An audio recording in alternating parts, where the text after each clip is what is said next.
Саламатсыңарбы, урматтуу окуучулар. Бүгүнкү биздин сабактын темасы суюктуктардагы электр тогунун табияты, электролиз.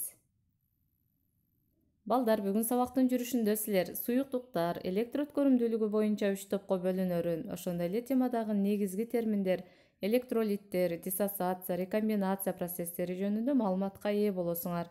Электролиздин кандай тармактарда колдонушка ээ экендигин биле аласыңар. Суюктуктар металлдар сыяктуу эле электр өткөрүмдүүлүгү боюнча чоң 3 топко бөлүнөт: өткөргүчтөр, өткөрбөгүчтөр, жарым өткөргүчтөр. Электр тогун өткөргөн суюктуктар булар туздардын, кычкылдардын, кислоталардын, жегичтердин эритиндилери. Демек аларды биз өткөргүчтөр деп атайбыз. Ал эми дистирленген суу, спирт, бензин, кумшекердин суудагы эритмеси булар электр тогун өткөрбөйт. Демек булар өткөрбөгүчтөр. Селен жана сульфидтердин эритиндилери жарым өткөргүчтөргө кирет. Жогоруда биз айткан өткөргүчтөр туздардын, кычкылдардын, кислоталардын, жегичтердин эритиндилери булар жалпы түрдө биз электролиттер деп атайбыз. Каалаган электролитти алып балдар суу менен аралаштыра турган болсок, анда диссоциация, рекомбинация процесстери пайда болот. Диссоциация процесси электролиттердин суу менен кошулуусунда нейтралдуу молекулалардын оң жана терс иондорго ажырашы. Мисалы, сууга биз натрий хлорду сала турган болсок, ал оң жана терс иондорго ажырайт. Натрий оң, ал эми хлор терс ион. Демек диссоциация процесси пайда болду. Рекомбинация процесси оң жана терс иондор өздөрүнүн баш аламан кыймылында жолугуп калышып, кайра нейтралдуу молекуланы пайда кылышы. Демек диссоциация деген балдар бул ажыроо. Ал эми рекомбинация бул кайрадан ошол молекулалардын биригүүсү, нейтралдуу атомдун пайда болуусу. Жогоруда биз рекомбинация, диссоциация процесстерин билип алгандан кийин төмөнкү тажрыйбага көңүл бургула балдар. Чоң идишке дистирленген таза суу куюп, ага 2 өзөкчөнү же пластинканы салабыз. Алар электроддор деп аталат. 2 электроддун бири катод, экинчиси анод. Амперметр, ток булагы, ачкычтан турган электр чынжырын жыйнап алабыз.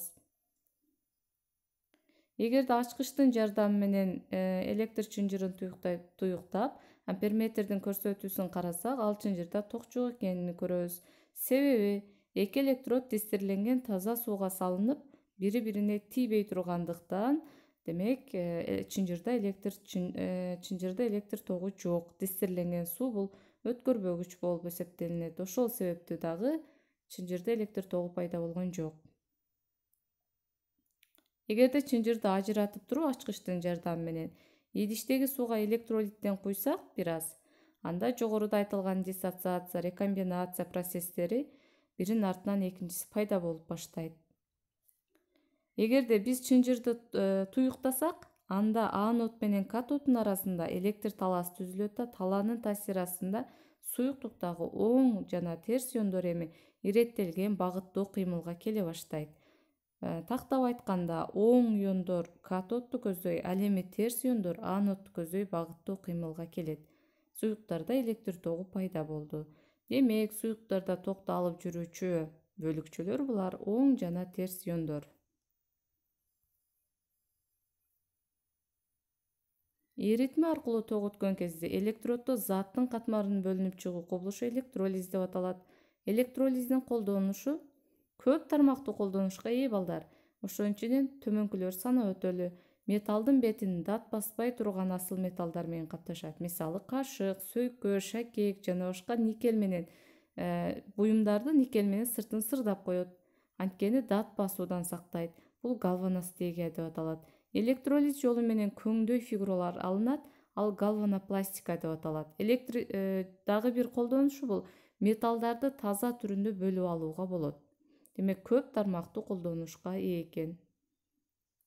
Жогоруда балдар биз бир нече маалыматтарга ээ болдук. Мына ушул маалыматтарды колдонуу менен төмөнкү суроолорго жооп бересиңер.